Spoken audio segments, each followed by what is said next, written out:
guess everybody came to see if I was really back. I'm pinching myself. I think this is the third time I've actually been out of my house in almost going on a month. So it's been rough. But the Lord sustained me, and He's got His reasons for what He does. So we're trusting Him. Turn to Samuel. We're going to start into a new, I don't know if I want to call it a series, but a new area of interest. We've spent a good bit of time on starting soul winning and discipleship. Discipleship's not going to end. We're still in discipleship every single day, aren't we? We don't just talk about it and that's that, put it on the shelf. It has to become a way of life. Joanne was talking to me yesterday. She just said, I just want to do more for the Lord. She says, I don't feel like I'm doing enough. And we've been real busy, and she's just really been carrying me kind of down. She's been carrying a heavy load. She does so well. And I said, the Lord will give you opportunities, in your work, as you work. And so yesterday, she had 3 women that she spent time with, just going about her day that, spent good time with, ministering to them. All of them are having struggles in their lives. So that was all along the way for her work, It was great. So what I want to do, I need to lay some groundwork here. Today will be sort of an introduction, and I want to try to give you an idea of where I'd like to take this, and maybe you will have input for me, suggestions, because I want this to be a conversation, and I want it to be useful. We have, in America, in the world really, but I'll just say in America, we have a weakening of certainly the family, but that starts with a weakening of manhood and of the role of men in our society and our families. And here and there you see different sort of calls to action for men to reestablish their sort of rightful role, in life. But that's met with a lot of resistance along the way. What I want to do is, and I have to thank Adam for giving me a couple books, David. We're going to do a study on the life of David, and but it's gonna it doesn't have necessarily a beginning and end, and it's not intended to be a chronology specifically of his life. But I do want to kind of look at it as sort of the phases of a man's life. And there's been even books written about that. There's one author that has broken it down basically into 4 phases. It calls it the 4 seasons of a man's life. And I think that's useful. If you look at nature itself, God gives us seasons, and He makes them very distinct one from the other. At least here where we are, we have it more so even a little further north, like in Michigan, right? You said you're from Michigan, right? It's true, right? Yes. Okay, great. And so, I was thinking, I was talking to Dave on the phone, and I think maybe you read recently, just kind of ruminating a bit. And I was really thinking about my own life where early on, up to about, say, 20 years old, it reminds me so much of David out in the fields, watching the flocks. And, when I was growing up, I had my bow and arrow and my knives I'd throw, my hatchet I'd, throw and carry on me, and I was kind of wanted to be adept at, using those instruments of war, as it were, and be able to protect myself and be kind of, the hunter and all that. But I also had a love for God. And I remember working in a lumber yard and just stacking lumber, just talking to God. I just had a little heart for it. I'd go out to lunch and I listened to Jack Hyles tapes, in the car, And I was fired up. I was fired up about the Lord, And I wanted to serve Him, and I had a passion. And there's a certain idealism that you have when you're there. at that age, I think. And we see the world as imperfect. We're going to go into it, run into it, take charge, and make a difference, right? And then you hit your 20s to your, probably up to about your 40s, and you're starting to try to establish yourself. And there's certain things that happen. It's a learning time. It's a learning and growing time. You're establishing yourself, and then when you hit about 40 to up to about 60, now here's where you have the opportunity really to have influence. And you're hopefully using that time. This is about the time where a lot of people who failed during their 20s to 40s are in a midlife crisis. And they're having a lot of regrets, and there's been a lot of failures. And even, when you look at the life of David, you see, or other men in the Bible, you see failures along the way. Don't you think it's interesting that the Bible is not just a book of rules, just like the Ten Commandments, thou shalt not, thou shalt not, thou shalt not, and just, all just rules. The Bible is mostly stories of men failing and succeeding in obeying God. If you look at Proverbs, you will look up Proverbs 14:34 on talking, just look it up. You may know this verse off the top of the head. Proverbs 14:34. Is it right now? Well, that was just too up. Okay. So we have then from 60 on, which a few of you are there now, this is an opportunity where a lot of times people are tempted to sort of wind down. Like nobody can use me, I'm not useful anymore. But really, this is one of the greatest opportunities of life, is to be an encouragement, especially to the young. Because the older folks, the elderly folks that have been around, they're not a threat to young people, like some of us who are middle-aged, or some of those who are middle-aged are. And so a lot of times that is a really great opportunity to be a mentor and just really come alongside a young person and teach very valuable information. So these phases are all different from each other. They are like seasons. And I think that the transition from one to the other is sometimes a struggle for people. They don't make that transition. Well, you see some of these 45-year-old guys trying to walk around, in clothes and hairstyles and drive cars that make them think they're still 22, and they just haven't quite grown into their new phase, as it were. But I want to look at the life of David from the standpoint of his passion for God, the different facets of him. You could say he was a pre-Renaissance man. He was a warrior.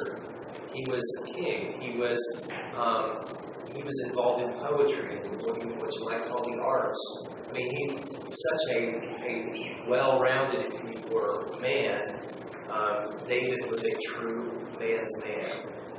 And yet, he was so human, wasn't he? He was so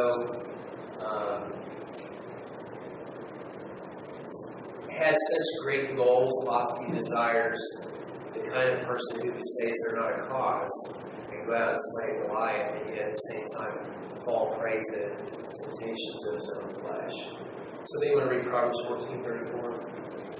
Sean, do you have it? Righteousness exalts a nation, but sin is a reproach to you. This is really the history of mankind. And I still have a little bit of something going on here now. I'm hearing an echo in my ear. If I can just get that to release it would be a lot better, but I don't know if it will. I'm trying to get some medication for that. But I want to start with Samuel, because I want to lay the pre-history in front of David. And I want to kind of just remind you why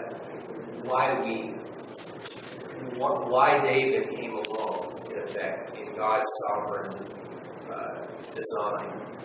What necessitated David.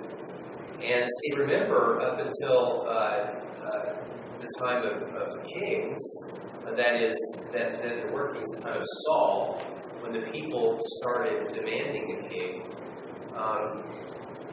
God was the king. God was the one who was acknowledged as the king. and men started saying, we want a man king. And I'm gonna say this. I want you to understand I don't have a political agenda here, but it's almost going to be impossible as we talk about some of these things for it not to seem like that I'm making insinuations.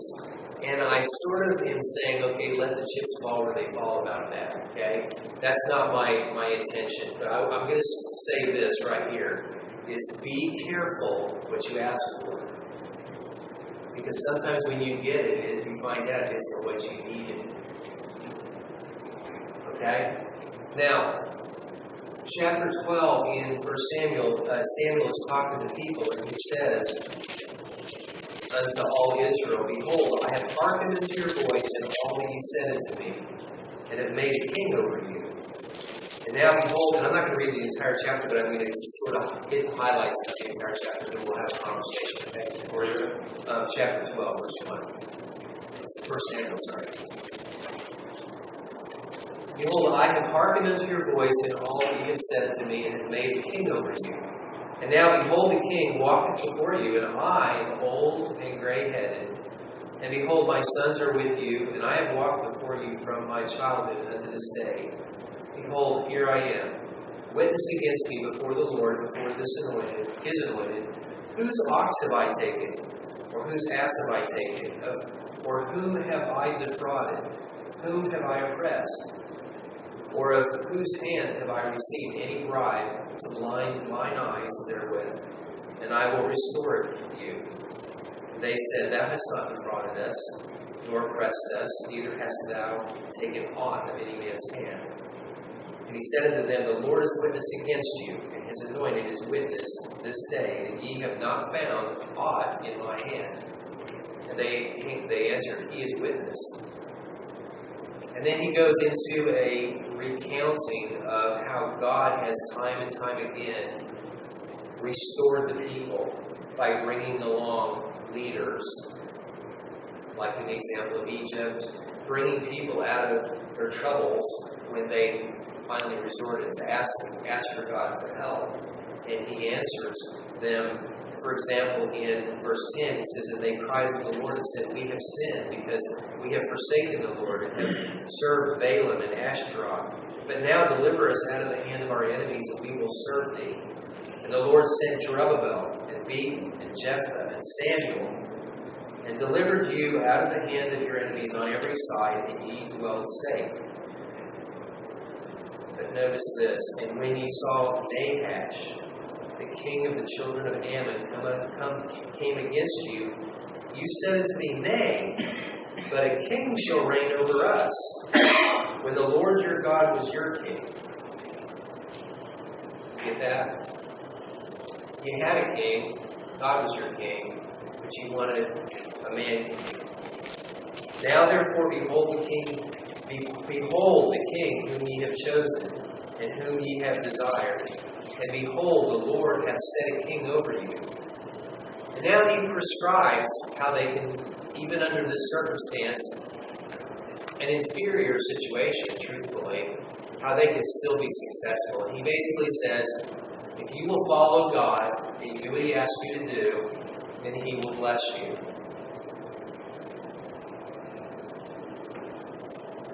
And let's jump down to verse 22.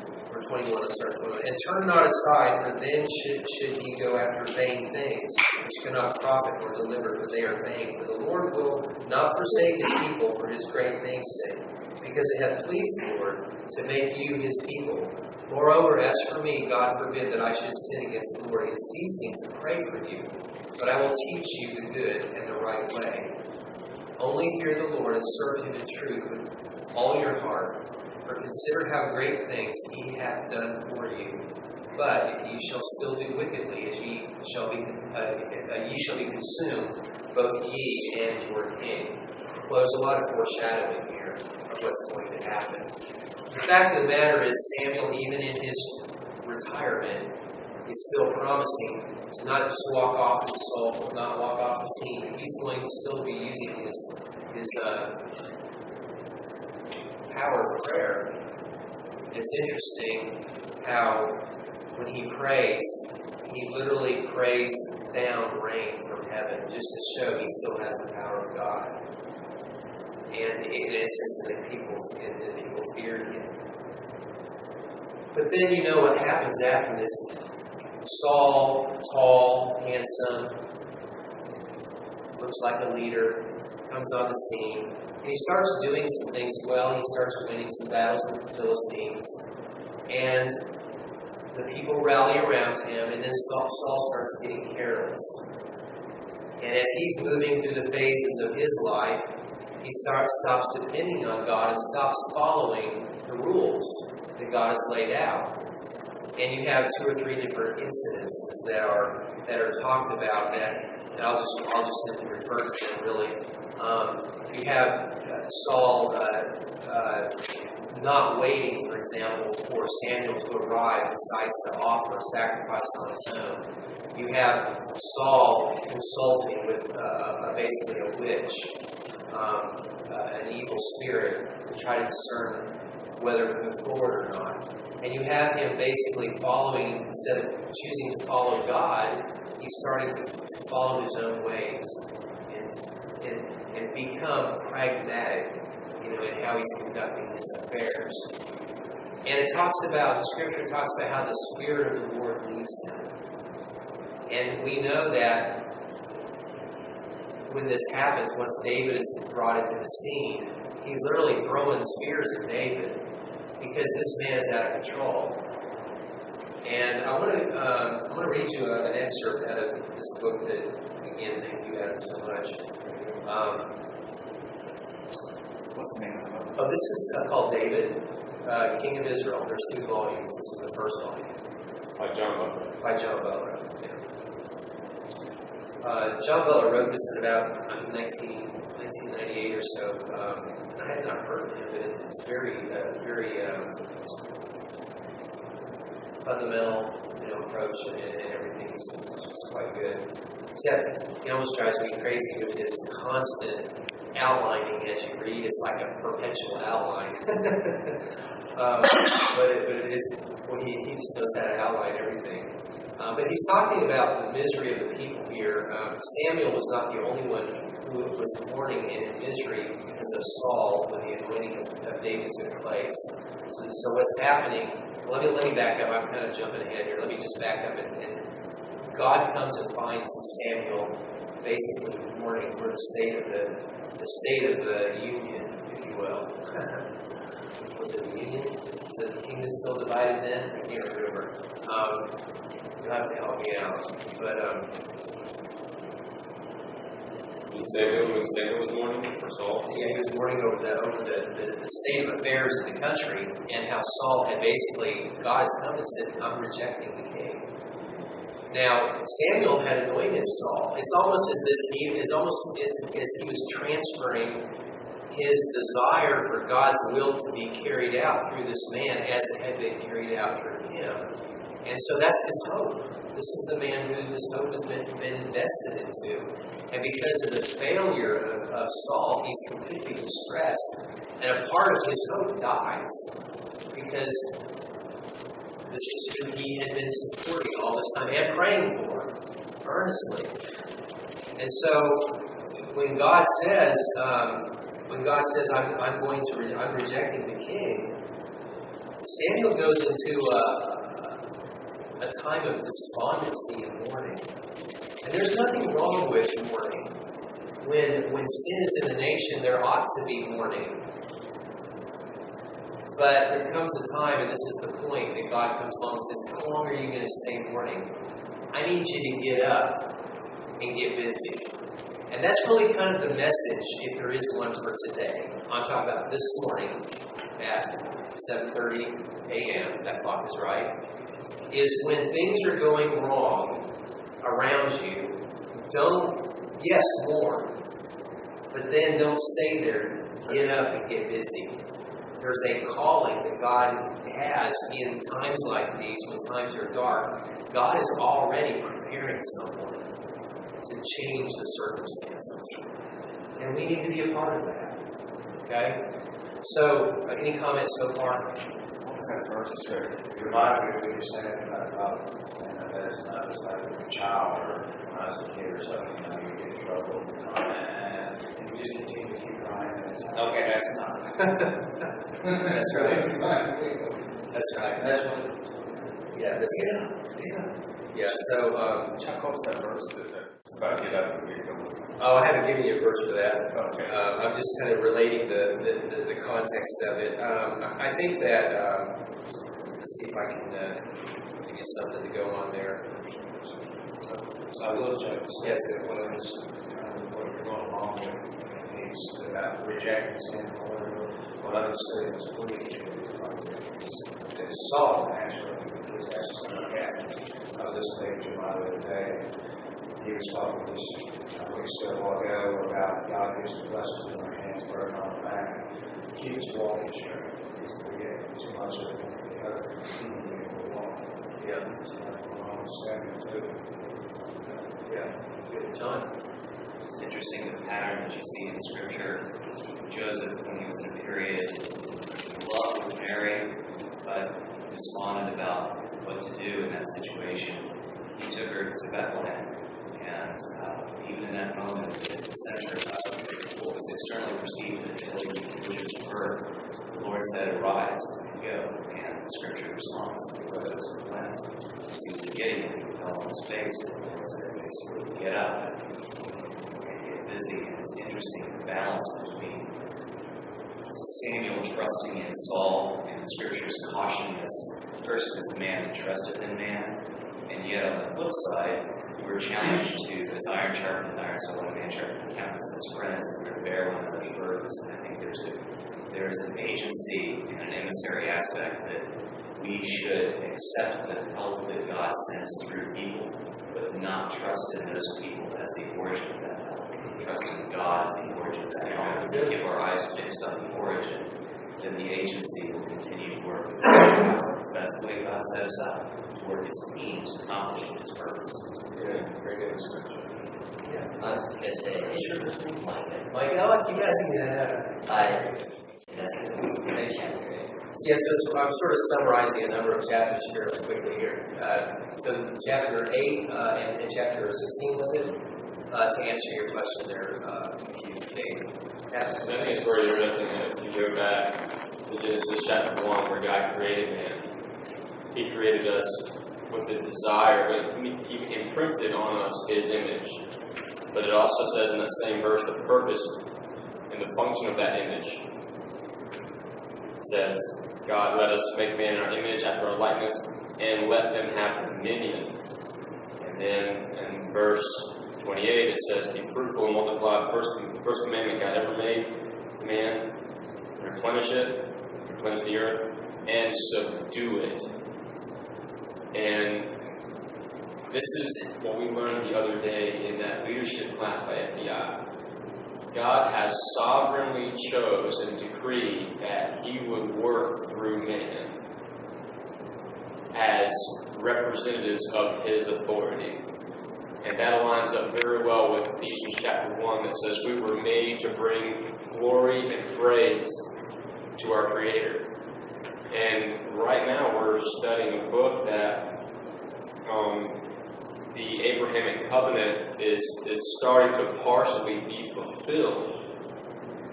In Deuteronomy chapter 32, verse 7 and 8 say this: remember the days of old. Context of Deuteronomy 32 is through teaching your generations, you're teaching your sons and daughters what God has done for Israel so that they would obey Him and remember His mercies. Kind of like when we look back at our salvation, we look back at God's mercy and say, thank you, I want to live out my life for you. That's based on Romans chapter 12, verse 1. By the mercies of God, you present your bodies a living sacrifice, holy and acceptable to God. And right now, this is We're Saul to be king. We don't think. yes. He sets up one, puts down another, although He made it clear that it wasn't His goal, it wasn't His initial design. What did you say, John?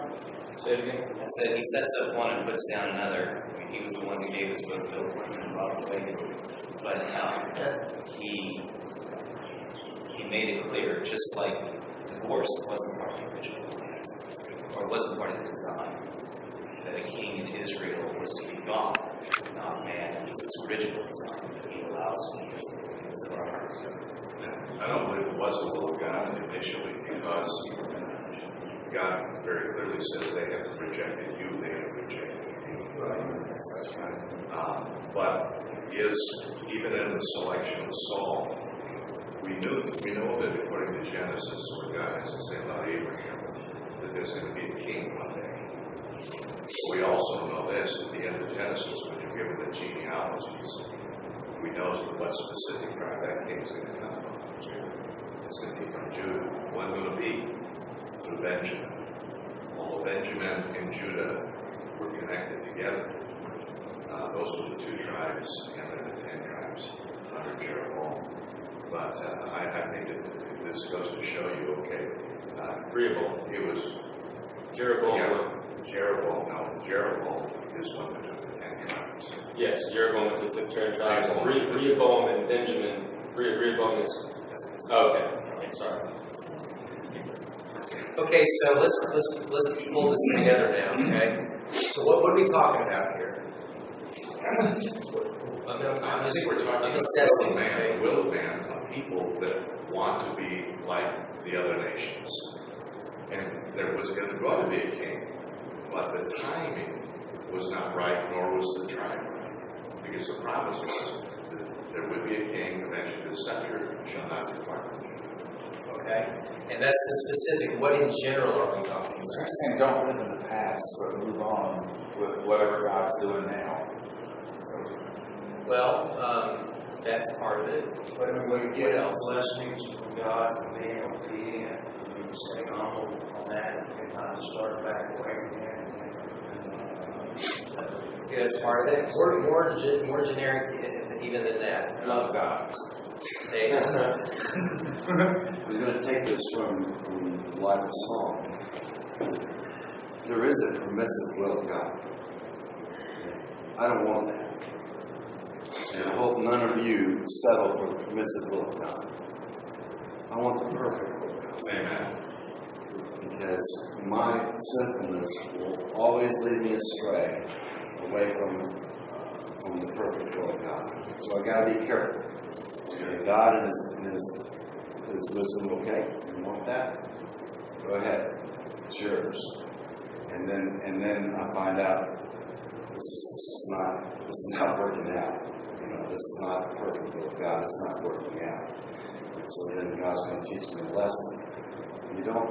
What you want to do is you want to learn from somebody else's mistake. You don't want to learn the lesson by you going through it yourself. But because of my stubbornness, I'll go through it myself and learn the lesson. So I want the perfect will of God. Amen. Bob? My grandfather used to, two things. My grandfather used to always tell me the grass is not always green on the other side. And sometimes you, in your Christian life, you think, well, if I get this, if I do this, or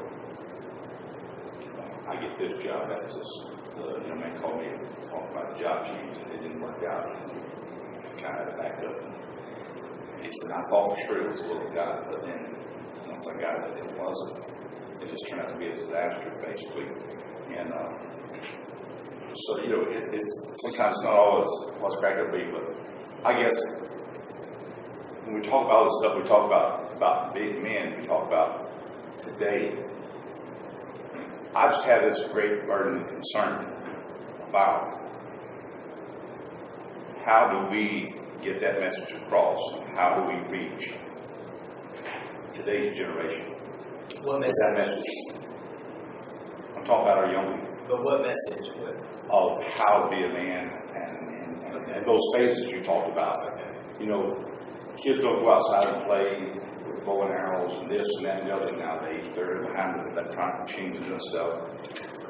And I speak from the heart of a grandfather of 9 grandchildren. And I constantly am before my face before God, saying, God, show me how. Show me. Because there's lots of times, you know, at my age, sometimes I'm wondering, am I even related to them? You know, if I can't grab a joystick and beat them in a game, you know, how do I get the heart? I know, they know that I love them. But I go back to Psalms, and I go to verse 17, 18, and Psalm 71 said, "Oh God, thou hast taught me from my youth. Hereto have I declared thy wondrous words. Now also, when I'm old and gray-headed, O God, forsake me not, until I have showed thy strength unto this generation, and thy power to everyone that is to come." That's my prayer. But my heart is burdened. How? We're losing our kids today. We're losing them.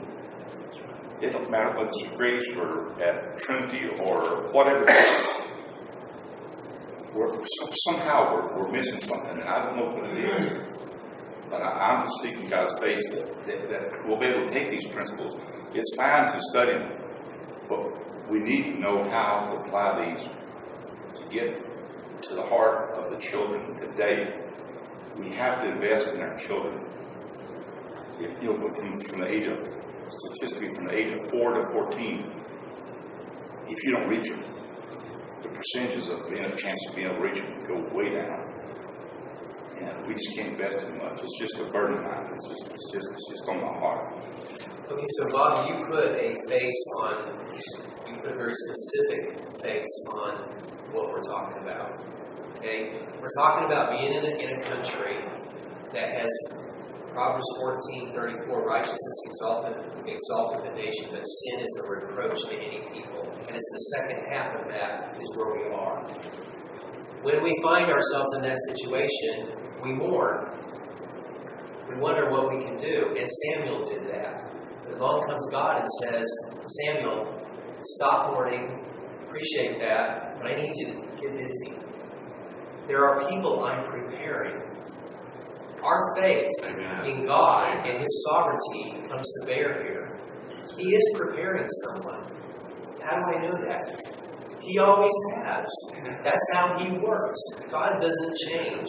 And if nothing else, it's Christ coming back. And it's the rapture. But we don't know between now and the rapture what else God might want to be doing. But we do know that He, if there is some time there, that He's preparing somebody for that. Our job, Samuel was to go and anoint David. Our job is to go find David. It's talking to the grandkid, because you don't know if that's the next David. Or David's mighty men. You know, somebody had to be David's mighty men too, right? And they need to be trained up. So, righteousness lived out in our lives exalteth the nation. That's what brings it up out of despair. You know, a lot of times people criticize our God, and they say, God must be weak, look how things are. And I say to them, no, man is weak, look how things are. And watch what God will do now. But we have to have enough confidence in our God, get our eyes off what's around us, to get busy and see that whatever we may do on any given day in the name of the Lord is something God wants to use for His glory. This is why He created us. This is why we're here. We talked about the phases that we go through in our life. We need to acknowledge that things do change, and sometimes the things that we were doing isn't the thing we're going to be doing tomorrow. But the point of the whole matter is to stay in the will of God, stay in the Word, and let the Word of God guide us, let the Holy Spirit teach us and show us. But then, this is a call to action that we have here with Samuel. And we all have a call to action. On any given day, God has somebody He wants us to touch their life and to invest, impute, if you will, as only God and the Holy Spirit can do, righteousness into that life and into each other. Iron does sharpen iron. John, looks like you want to say something. It's amazing how reality is we have this vision that God had this perfect history in mind where there would never be any sin or reproach, and all would be divine, and therefore when something bad happens, we're like, oh, we ruined God's plan because we messed up. And Satan whispers in our ear, you're a failure, you'll never get out. But God's grace, I mean, we have David because Samuel was hunting for a replacement for Saul. Maybe Saul wasn't the right timing. Maybe the scepter was to come at a later point. But in spite of the sin and the people rejecting God, he made something amazing through sin. And so we swing to the other side. Should we sin that grace might abound? Right. But God forbid. Let's admit that we're being stupid and ask God's forgiveness and be exalted through a righteous response even to our own sin. Yes. When we look around us and we see even the complexities of our country, the politics that are going on, the different crosswinds of controversies and all that, please don't lose sight of what really matters in all this. Our role, like Samuel, is to be praying like we've never prayed before. And God is going to raise the right person. For all I know, God can take somebody like a Saul and turn them into a Paul. And he can do that with a politician too. Or that politician could very well turn out to be the earlier Saul, who basically is going to get ditched ultimately because God has something better in mind that he's preparing to work. We don't know. But our job is to be praying and to be investing our lives in righteousness, teaching hope, teaching that we have a great God, because we do. And we don't have to worry or fret. We don't have to. Yeah, absolutely. When Saul sinned, God said something to Saul very interesting. And I believe, personally, that God means what he says. And the idea that, the scepter would not depart from Judah, how that would have worked out with Saul's kingdom reign forever, I don't know. I don't know how God was going to do it. But I do know that God said this to Saul through Samuel. And Samuel said to Saul, and this is in chapter 13, 1 Samuel 13, verse 13, Thou hast done foolishly. Thou hast not kept the commandment of the Lord thy God, which he commanded thee. Now would the Lord have established thy kingdom upon Israel forever. God was going to use the house of Saul. And if Saul would have obeyed, and this shows us the seriousness of our sin and our obedience to God. And what I believe we're to do today as the church, Jesus said to Peter, upon this rock, Christ, the gates of hell shall not prevail against it. The strongest part of a city is what? Its gates to keep the enemy out. And what we are to do today as a church, I love this in Ephesians 4. It says, till we all come in then, until by the faith and of the knowledge of the Son of God, Ephesians 4:13, of the knowledge of the Son of God, into a perfect man, mature man, unto the measure of the stature of the fullness of Christ, that we henceforth be no more children tossed to and fro, carried about with every wind of doctrine, by the sleight of men, and cunning craftiness, whereby they lie in wait to deceive. But speaking the truth in love, may grow up unto him in all things, which is the head, even Christ. And here's the important part. From whom the whole body, the church, fitly joined together and compacted, that which every joint supplieth according to the effectual working in the measure of every part, making the increase of the body unto the edifying of itself in love, reflecting God's love, receiving God's love, and reflecting it out is the greatest thing we can do to multiply our love for God in our hearts spiritually. And if that happens, people will see it, and we will feel the vacuum of leadership that God says that will be apart from man, will play a part in leadership with God and through God. And in that, the church will grow spiritually and, if God wills, numerically. You know, you said vacuum of leadership, and it sounds like that's probably part of what's that leadership course is about, which I really wanted to go to that. I really did. It sounds like it's great. How many of you are in that? It must be very good. But let me just say, I'm going to read just an excerpt from this book. This is The Remedy for Mourning, okay? God says to Samuel, fill thine horn with oil and go. Let's get ready to anoint David. God, and this is what I'm trying to set up today, is bringing David on the scene, okay? God gave Samuel an excellent antidote for his overmuch sorrow. He gave him some work to do, namely anointing David as king. The true cure for overmuch sorrow is work.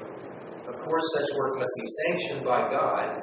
Doing wicked work certainly is no help to mourning. It will only increase it. It is our duty that needs to be done, which we are talking about here, is one of the effective cures to mourning. When troubles cause us to sorrow, we will be a victim of sorrow if we just sit and brood over the sad developments in our life. In fact, one of the worst things you can do in times of sorrow is to sit and do nothing. If sorrow is dominating your life, seek out your divine duty and get busy doing it. It will help you as it did Samuel. Samuel needed to stop mourning and start moving. So do many folk today. And doing their duty will help them to end the mourning, energizing the mood. We can have hope in what our great God is going to do. And if any of you are discouraged in any way right now, remember, discouraged is what? The lack of courage. What's courage? It's moving forward in the face of fear, in the face of what could make us very afraid, but we move forward anyway. That's why it's courage, right? It takes courage. Don't let courage be drawn out of you. Don't become discouraged. Become a trustor in God and what He has in mind to do. Because guess what? He's doing it with or without you. Amen. Better than to be with us, right? So we can become a great part of what He had in mind for us in His perfect will in our individual lives. You know, we have a huge opportunity in front of us. When times are dark, that's when leaders need to show up. And David's coming on the scene here. I can't wait to study his life, Dave. Times are going to get hard. I don't know how much the church is going to, quote, grow numerically, but it needs to grow stronger because it's going to get hard. And but here's the encouraging thing: God's always had a remnant. That's right. And that's what you want to be a part of. Yeah. The remnant. The remnant will survive. Yes. And, because of God's grace and power. This is what's Bob's heart and his heartache over the loss of the younger generation. This is disconnected them. Okay? And it's disconnected them from the truth of God. We really just ought to take these and throw them away. Because it's just added to the demise of the younger generation. The pastor's sermon last Sunday spoke so loud to me, speaking up, but as I speak encouragement. The younger generation needs encouragement. And as you speak forth God's blessings and God's presence and God's will to the younger generation, and they need to hear it. They need to hear it. And you couple that with a man whose heart is sold after God, the Holy Spirit will come and use those words and be powerful. And so, Bob, you speak to your grandchildren every opportunity. And there goes Grandpa, he's talking about God again. They're listening. That's what they need. That's what we need, encouragement. Because the world is driven. Bob. When it comes to fear, we need to always remember this, and I've shared this with several people. You don't need to remember that fear is a liar, and it comes from Satan. Always. Fear always comes from Satan. It's always a liar. That's all it's doing to you. calamity, because the Spirit doesn't come from the Lord. And how do you know that? How do you be so certain? Personal blood casts out fear.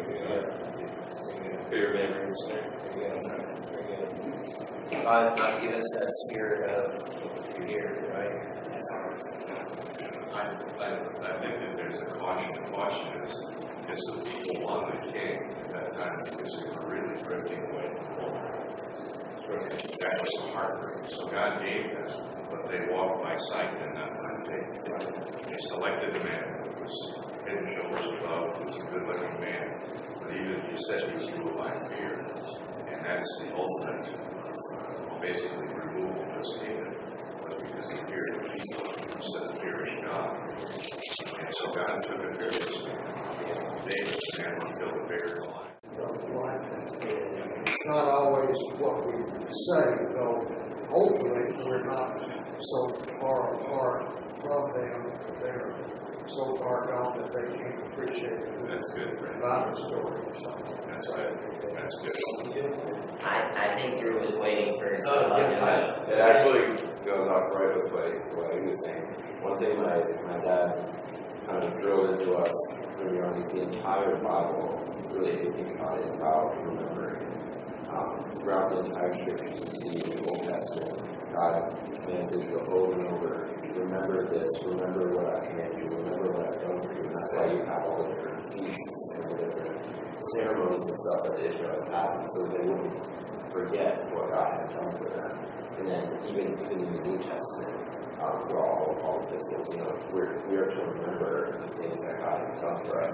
Because when an individual or a nation forgets what God has done for them, when they forget their history, then anything is okay. Because there's no reason to live any other way if you don't remember what God has done for you. So, like where you're saying. And I love hearing that from a relatively young person. That's good. That's good. Amen. And Jesus said, do this in remembrance of me. Yeah. The thing we need to focus on is what Jesus did for us. Right. Amen. Right. Amen. That's good, Drew. What he did. Jesus said, when I return, will I find faith on earth? It's a sobering question. Sobering question. Final comment, I know that our focus is on David with a view to being effective men and leaders. And it's interesting because I hear both optimism and sometimes discouragement reflected in Brother Fred's comments about the millennial generation and Bob and Dave despising what the cell phone has brought to disconnect even from the English language to whatever chat form is modern communication. But what I'm intrigued with is the scripture tells us Go out somewhere and maybe one of you bring a cell phone for emergency purposes, but leave the thing home. And I'm sitting there thinking, this is not even a Christian saying these things. If you want to really get a good, what I would consider analysis of the situation, I would encourage you to find that online, watch it, and then say, okay, now what is God's answer along with that reality? What is God's solution? Bob? As a Christian, leave it in your car when you go into the church. What do you want to talk to that person in text about? That's right. 10 years ago, you didn't have it. And you sat through church and you never thought about it. Right. But if you're sitting in church and it's on your hip or whatever, and you buzz and it buzzes and you're on silence, you're going to look at it. It's just an instinct you're going to do. So I found the best thing to do, and I started doing it about a month and a half ago. I just told someone, I said, I ain't going to take it to church. I carry with me, I put it in the center console, lock the cars, and walk in the church, and I don't even carry the church with me. I don't want anything to distract me from worship. That's why I'm going to church for, worship. Not to answer my cell phone, not to look what's on it. I'm going to worship. And the Lord just kind of spoke to me and said, hey, just leave your cell phone in the car. There's nothing that's going to happen that's so important that can wait until I get out of church. And let's not substitute real relationships with technology. That's good. Let's not That's good. insert technology unnecessarily into relationships. Let's build. And so I read this just yesterday, I think it was, I can't remember where it was. But the idea was there's something wrong with a man who doesn't have friends. And I would ask you this, I ask myself this question: where are my close friends? Who are they? And what is that relationship like? I think as men we have conveniently or inconveniently let that need, which we all have, fall to the wayside in the face of other commands. I would encourage that we find good friends, men, each other, and invest some time in each other. We need it. Amen. Amen. All right, I'll quit. I hope. Thank you for coming. This has been a great turnout. I hope you enjoyed it. Let's have some. Okay, since we've been talking about, we talked about sort of looking back to our past a little bit, and then how when we reflect on the past, and it aids us in our present. I was going to sing Day by Day, 529. 529. These minds are distracted.